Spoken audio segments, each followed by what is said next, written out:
Buenas tardes, estamos por iniciar la sesión en línea electrónica y electrotécnica y media de la semana 3.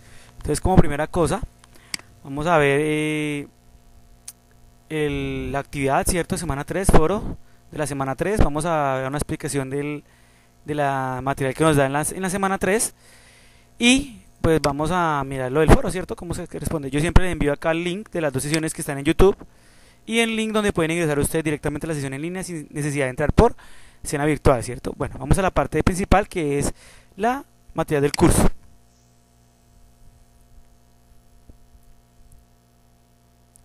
Vamos a la semana 3.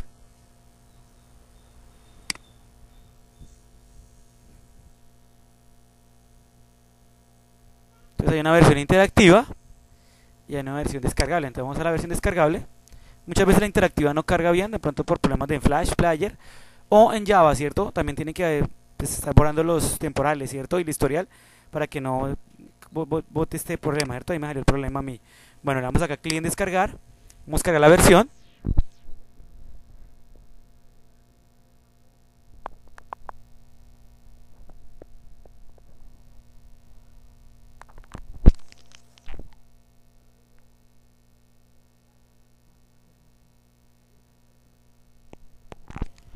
Bueno, unidad 3, componentes pasivos. Tenemos resistencia, valores normalizados de resistencias, termistores, resistencias variables, condensadores, modelos de capacitores, bobina o inductor, repaso y serigrafía. Bueno, presentación dice, en todo circuito eléctrico o electrónico siempre se encuentran componentes llamados pasivos. Los componentes pasivos son aquellos que dentro de un circuito no proporcionan ganancia, pero sí se consumen energía eléctrica. Bueno, esta semana vamos a estudiarlo, ¿cierto? Como por ejemplo tenemos la resistencia, ¿cierto? Tenemos los capacitores y los inductores, ¿cierto? Eso es lo que vamos a estudiar esta semana. Entonces dice, al terminar esta unidad se estará capacitado para identificar los componentes pasivos, reconocer las características de los componentes, manipular y checar los componentes pasivos básicos. Tenemos resultados de aprendizaje, manipular instrumentos de medición como multímetros, galvanómetros y amperímetros, conocimientos de concepto y principios básicos de la lectura de instrumentos, uso de la escala, errores de lectura directa e indirecta. Conocimientos de proceso, diferenciar los parámetros del circuito eléctrico identificando unidades de medida, sus múltiples simbología y nomenclatura aplicada. Identificar las características, funcionamiento y tecnología de aplicación de los instrumentos seleccionados para la medición de acuerdo a los parámetros a medir. Entonces tenemos criterio de evaluación, entonces la resistencia. Entonces dice que ese componente se encuentra en casi todos los circuitos y es el encargado de limitar las corrientes que circulan por ese, ¿cierto? O sea, es como algo que va frenando, entre más, ¿cierto? Entre más grande va frenando un poquito más, ¿cierto? Sería como la explicación, ¿cierto? Y depende de acuerdo a su código. Entonces dice que interpretación del código de colores de la resistencia. Las resistencias llevan grabadas sobre su cuerpo unas bandas de color que permiten identificar el valor óhmico que esas poseen. Esto es cierto para resistencias de potencia pequeña menor de 2 vatios, ¿cierto? Mayores ya vienen de color blanco, ¿cierto? O vienen marcado el valor dentro de su resistencia, ¿cierto? Ya que la potencia mayor general llevan su valor impreso, como les comentaba, ¿cierto? Tenemos acá que la primera banda es el primer color, la segunda banda es el segundo color, el multiplicador sería el número de ceros, ¿cierto? Si por ejemplo tenemos acá café, ¿cuántos ceros es? Sería 1, ¿cierto? Porque el café en la tabla sería 1. Y la tolerancia es gris, que sería el 10%, ¿cierto? Acá tenemos otra, que es una resistencia de precisión. Tenemos la primera, la segunda, la tercera, el multiplicador y la tolerancia. Entonces aquí nos dan una de precisión y nos dan los ejemplos, ¿cierto? Entonces nos dicen...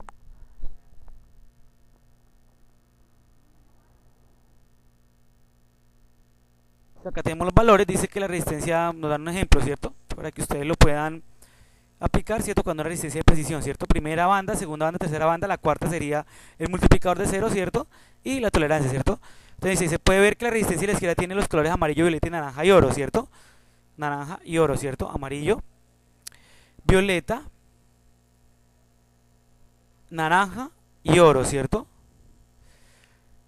Dice que hemos intentado que los colores puedan representar lo mejor posible en el dibujo, de forma que según la tabla de abajo podríamos decir que tiene un valor de 4, 7 y 3 ceros, ¿cierto? Entonces con la tolerancia del 5%, ¿cierto? O sea que es una de 4700 o 47K, ¿cierto? La tolerancia indica que el valor está entre 44.650 y 49.350, ¿cierto? Es el 5%, teniendo en cuenta la tolerancia. Dice que la resistencia de la derecha, por su parte, tenemos marrón, verde, amarillo y naranja, ¿cierto? Esta es de precisión, ¿cierto? Dice que tiene 3 ceros, ¿cierto? Porque el multiplicador es naranja y vale 3, ¿cierto? Y sería de 4700. Bueno, En la otra pues sería negro, rojo y café, ¿cierto? El negro es 0, ¿cierto? Entonces sería 1, 5, 4 y 4, 0, ¿cierto? Entonces nos daría que es un valor de ¿cuánto? De 1.540.000 ohmios o 1.540 kilo ohms, ¿cierto? La tolerancia indica que el valor estará entre, ¿cierto? Porque es de 2% la tolerancia. Nos dicen que es marrón, verde, amarillo, naranja. Marrón, verde, amarillo, naranja y, ¿cierto? Sería una resistencia, esa es la resistencia de precisión, ¿cierto? Que sería de 1.540 kilo ohm y 1.54 omega. La tolerancia indica que el valor estará real entre 1.509.2 kilo ohm y 1.570.8 kilo ohm, que es de un 2%, ¿cierto? Teniendo en cuenta la tolerancia que nos indican ahí, ¿cierto? De esta parte, dice que es 1, 5, 4 y 4, 0, ¿cierto? Con una tolerancia del 2%. Bueno, dice que por último al comentar que una precisión de 2% se considera como muy buena, ¿cierto? Aunque la mayoría de los circuitos se usan resistencias del 5% que son las más corrientes, aunque aquí esa es de valor, resistencia de precisión. Acá tenemos los valores normalizados de las resistencias, tenemos, ¿cierto? Esta es la tolerancia, plata, oro, el negro 0, marrón 1, rojo 2, naranja 3, amarillo 4, verde 5, azul 6, violeta 7, gris 8, blanco 9 y ninguno el 20%, ¿cierto? Bueno, entonces seguimos hacia la parte de abajo. Termistores son semiconductores electrónicos que con coeficiente de temperatura y resistencia negativo de valor elevado, con lo que se presentan unas variaciones rápidas y extremadamente grandes para los cambios relativamente pequeños de la temperatura. Los termistores se fabrican con óxido de níquel, manganeso, hierro, cobalto, cobre, magnesio, titanio y otros metales y están encapsulados en sondas en discos. Los termistores también se denominan NTC o Negative Temperature Coefficient o coeficiente de temperatura negativo, ¿cierto? En casos especiales de coeficiente positivo cuando su resistencia aumenta con la temperatura. Tenemos el PTC, ¿cierto? Dice que en el libro de Creus 2005, página 24, 244. Resistencia variable, entonces tenemos las resistencias que se suelen clasificar atendiendo su valor óhmico como fijas o variables. Las resistencias fijas tienen un valor óhmico determinado y las variables lo pueden modificar, ¿cierto? Tenemos los rehostos, los potenciómetros, ¿cierto? Que serán las variables, resistores sensibles a la temperatura, termistores con coeficiente negativo y positivo, NTC, PTC, resistores sensibles a la tensión, sensibles a la tensión, que es un VDR, ¿cierto? Varistor, resistores sensibles a la luz, que es LDR, ¿cierto? Que es una fotocelda. Condensadores, dice que es un dispositivo almacenador de energía en la forma de un campo eléctrico. Dice que consiste de dos placas separadas por un material aislante que puede ser de aire u otro material eléctrico que no permite que esas dos placas se toquen, ¿cierto? Se parece a una batería que convencionalmente, pero el condensador solamente almacena energía, pues no es capaz de crearla, ¿cierto? Como hace la batería. Los condensadores se miden en faradio, aunque nosotros trabajamos en microfaradios, picofaradios y nanofaradios. Bueno, tenemos las unidades acá, bueno, acá está el condensador, las placas, dieléctrico, que es el que separa las dos placas, es como el núcleo, ¿cierto? Ese es el símbolo del capacitor. Tenemos los capacitores fijos, ¿cierto? Que tienen una capacidad fija y no se pueden cambiar. Tenemos los cerámicos, plásticos, mica, electrolíticos y tantalio. Los cerámicos, dice que el dieléctrico utilizado por los capacitores es el de cerámica, siendo el material más utilizado el dióxido de titanio. Este material confiere al condensador grandes inestabilidades, por lo que en base al material se pueden diferenciar en dos grupos. Tenemos el grupo 1, caracterizados por una alta estabilidad con un coeficiente de temperatura bien definido, casi constante. Grupo 2, su coeficiente de temperatura no está prácticamente definido y además se presentan características no lineales. Su capacidad varía considerablemente con la temperatura, la tensión y el tiempo de funcionamiento. Se caracterizan por su elevada permisividad. Capacitores de plástico, tenemos estos, se caracterizan por las altas resistencias de aislamiento y elevadas temperaturas de funcionamiento. Según el proceso de fabricación podemos diferenciar entre el tipo K y el tipo MK, que se distingue por el material de sus armaduras. Metal es el primer caso y el metal vaporizado es el segundo. Según el dieléctrico usado se pueden distinguir estos tipos comerciales. El KS estiroflex, constituidos por láminas de metal y poliestireno como dieléctrico. El KP, formados por láminas de metal y dieléctrico de polipropileno. MKP, dieléctrico de polipropileno y armaduras de metal vaporizado. El MKY, dieléctrico de polipropileno de gran calidad y láminas de metal vaporizado. Y el MKT, que es láminas de metal vaporizado y dieléctrico de teralftalato de polietileno, que es el poliéster. El Macrofol, metal vaporizado para las armaduras, y policarbonato para el dieléctrico. Entonces acá nos dan la temperatura, la capacidad, dos picos, hasta cuando va el KS, el KP, el MKP, el MKY, el MKT y el MKS. Y nos dice qué tensión soportan, ¿cierto? Temperatura, esta es la tolerancia y qué temperatura, hasta que usted lo puede utilizar. Esta es la tolerancia que trabajan cada uno de estos condensadores. Bueno, Tenemos los de mica, que el dieléctrico utilizado en este tipo de capacitores es el mica o silicato de aluminio y potasio, y se caracterizan por bajas pérdidas, ancho de rango de frecuencias y alta estabilidad con la temperatura y el tiempo. Tenemos los electrolíticos, una de las armaduras es el metal, mientras que la otra está constituida por un conductor iónico o electrolito, presentados unos altos valores capacitivos en relación al tamaño. En la mayoría los casos aparecen polarizados. Tenemos dos, los de aluminio, la armadura metálica es de aluminio, y el electrolito de tetraborato armónico.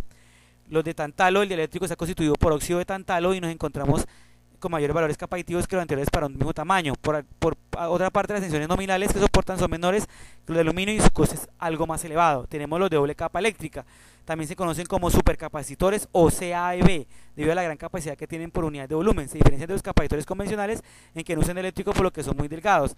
Las características eléctricas más significativas desde el punto de su aplicación como fuente acumulada de energía son altos valores capacitivos para reducidos tamaños, corrientes de fugas muy baja, alta y resistencia seria, y pequeños valores de tensión. Los variables presentan una capacidad que pueden variar entre ciertos límites. Igual que pasa con las resistencias, podemos distinguir entre capacitores variables. Su aplicación conlleva a la variación de cierta frecuencia, por ejemplo sintonizadores, y capacitores ajustables o trimmers, que normalmente son usados con una sola vez, aplicación de reparación y puesta a punto. Actualmente pues casi se utilizan en los radios, ¿cierto? Que son estos trimmers, los variables. Se utilizaban para sintonizar con los radios antiguos, ¿cierto? El electrolítico, que tiene polaridad menos más, y el cerámico, ¿cierto?, que no tiene polaridad. Bueno, ¿qué aplicaciones tiene un condensador? Dice que se aplican en descarga rápida como un flash, en donde un condensador se tiene que descargar a gran velocidad para generar la luz necesaria, algo que es muy fácilmente cuando se le conecta para el luz en medio de una baja resistencia. Como filtro, un condensador de gran valor se utiliza para eliminar el rizado que se genera en el proceso de conversión de corriente alterna a corriente continua. Para aislar etapas o áreas de un circuito, un condensador se comporta idealmente como un cortocircuito para señal alterna y como un circuito abierto para señales de corriente continua. Esto es muy importante. La conexión, cuando van en serie, entonces es inversamente proporcional a la resistencia, ¿cierto? Cuando en la resistencia nosotros hacemos en serie, lo sumamos, acá no, acá lo dividimos, ¿cierto? Entonces, y 1 sobre C total es igual a 1 sobre C1 más 1 sobre C2 más 1 sobre C3 más 1 sobre C4, mientras que en las resistencias se suman, ¿cierto? Son inversamente proporcionales. Acá nos dan el ejemplo, están en serie y nos dan el capacitor total, ¿cierto? Luego en paralelo acá lo sumamos, mientras que en la resistencia las dividimos, ¿cierto? Acá hacemos C1 más C2 más C3 más C4 y nos dan el circuito en paralelo. Bueno, acá nos dan el proceso de carga, cómo se carga, la corriente de carga, ¿cierto? Voltaje de la resistencia, ¿cierto? Dice que la corriente de carga es igual al voltaje de entrada, ¿cierto? Menos más, que sería igual a 100 sobre 50 sobre 100, ¿cierto? Y sería 0.5 amperios, ¿cierto? Sería pues cómo se solucionaría el valor, ¿cierto? La resistencia sería de 100 ohms, ¿cierto? Ahí está. Café negro rojo, ¿cierto? Perdón, sí, café negro rojo. Y nos daría 100, y 50 sería el voltaje que está entrando ¿cierto?, de la fuente. En el circuito 2 tenemos acá que el voltaje es negativo, ¿cierto? Vaya que entra por la parte negativa, entonces será menos 60, dividido en 100, si es el valor de la resistencia, ¿cierto? Y lo dividimos, dará 0.6 amperios. Bueno, cuando el interruptor se mueve a la corriente y sube bruscamente como un cortocircuito y tiene el valor de igual a voltaje sobre R, amperios, como si el condensador no existiera momentáneamente, ese circuito RC, pues un circuito RC, ¿cierto? Y por tanto, la corriente va disminuyendo hasta tener un valor de 0. El voltaje en el condensador no varía instantáneamente y sube de 0 voltios hasta el voltaje FBF. El tiempo que se tarda el voltaje condensador en pasar de 0 voltios hasta el 63% del voltaje de la fuente estaba por la fórmula, ¿cierto?, del carga del condensador, TR por C, donde R están ohmios y C es en faradios, y el resultado estará en milisegundos, que es el tiempo, ¿cierto? Después de que 5T, 5S es el tiempo, el voltaje ha subido de 99.3, el valor final al valor T se le llama constante de tiempo, ¿cierto? Será el voltaje de la carga del condensador y la corriente que está pasando, ¿cierto?, por RC. Por eso descarga de un condensador, dice que el interruptor está en B, ¿cierto? Tenemos acá AB resistencia, voltaje del condensador, entonces el voltaje del condensador empezará a descender desde 0.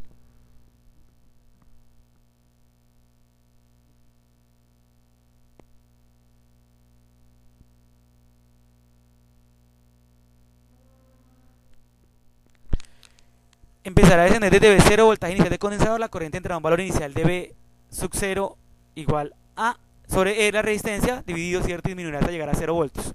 Bobina de inductor, dice que junto al capacitor, otro elemento que almacena energía es el inductor o bobina, que es básicamente un alambre enrollado sobre sí mismo, donde el material de su centro es el aire y en otras ocasiones es de un material diferente, que posee un grado de permeabilidad. Como en el capacitor, las cualidades de este elemento dependen de su forma geométrica y física. Presenta la propiedad de inductancia, que es la característica de un material de almacenar energía en el campo magnético generado por la variación de corriente que lo atraviesa.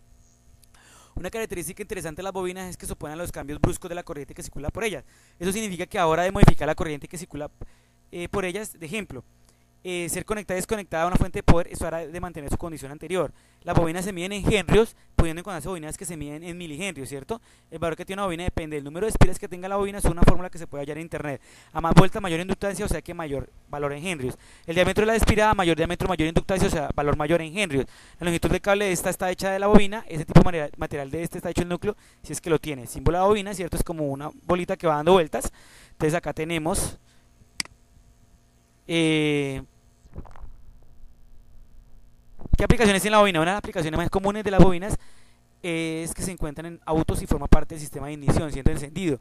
En el sistema de iluminación con tubo fluorescente existe un elemento adicional que acompaña el tubo y que comúnmente se llama balasto. En la fuente de emisión también se usan bobinas para filtrar componentes de corriente alterna y solo se obtiene corriente continua en la salida. En receptores de radio se utilizan bobinas en paralelo con un condensador para formar circuitos resonantes, sintonizadores, ¿cierto? Para poder adquirir una señal de la antena, ¿cierto? Que permiten la sintonía de emisoras o canales de televisión. Las conexiones que tenemos en serie, igual que la resistencia, ¿cierto? Se suman y hallamos el número, ¿cierto? Total, la inductancia total, ¿cierto? Los henrios totales, ¿cierto? Y en paralelo, pues acá está cómo se conectan en serie las bobinas. Y en paralelo sería como la resistencia, se dividen, ¿cierto?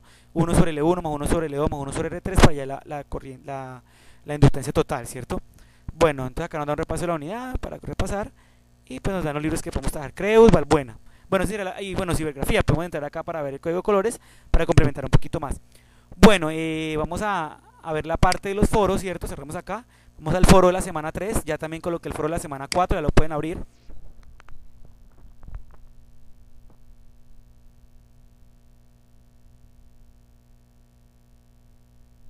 No se olviden los que les falta todavía. Los otros 3 foros los pueden hacer. Vamos a los otros 2 foros. Vamos al foro de la semana 3. Yo coloqué ya la pregunta. No carga las imágenes. Hay un problema en la plataforma. Entonces yo ahí les dejé ya la pregunta. Le dan clic ahí en foro semana 3.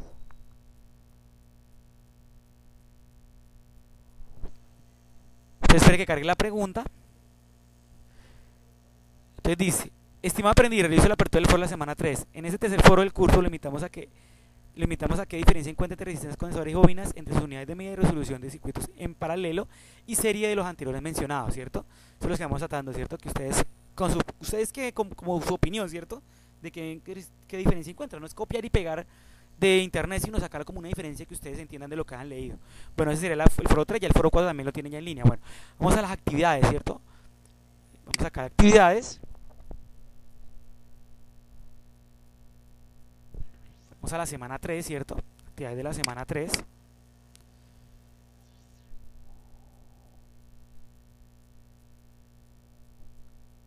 Entonces le dan clic en la actividad de la unidad 3 y la descargan, ¿cierto?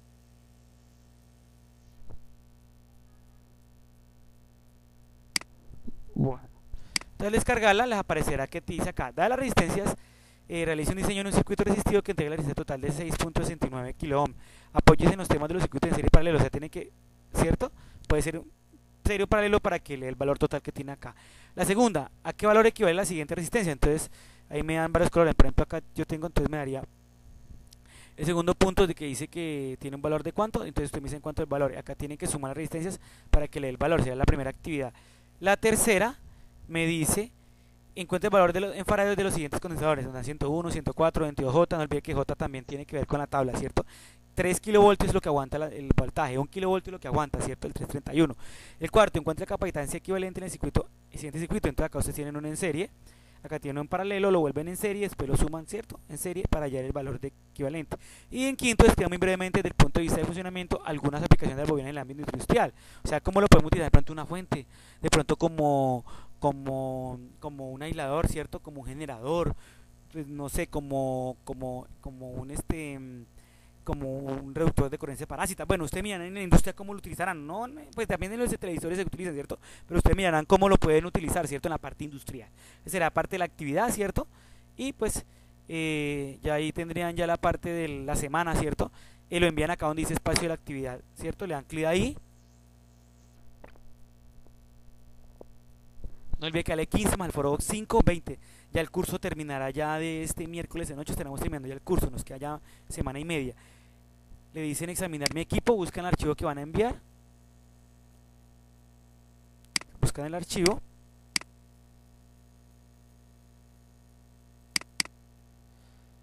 y lo adjuntan, ¿cierto? Actividad 3, entonces le escriben acá, muy buenas tardes, tutor, envió la actividad para que sea calificada y le dan acá en enviar. Y ya con eso pues quedaría la actividad enviada de lo que les acabo de explicar. No olviden las calificaciones para que estén pendientes de cómo van calificaciones. Si son ingeniero nos queda una, dentro de 8 días yo creo que la esa también lo va a hacer el sábado o el domingo. Correo electrónico, mensajería interna, los foros para comunicarse, pueden dejar ahí las dudas. Si ya no pueden, entonces la dejan por el correo. No se olviden en información del tutor hay sesiones sincrónicas de 11 a 12 todos los días. Material del curso, las actividades, documentos adicionales. Pues ahí ya quedaría pues por esa semana pues lo de la actividad, ¿cierto? Cualquier cosa pues al correo, principalmente el foro, ¿cierto? Bueno, no siendo más me despido, hasta luego.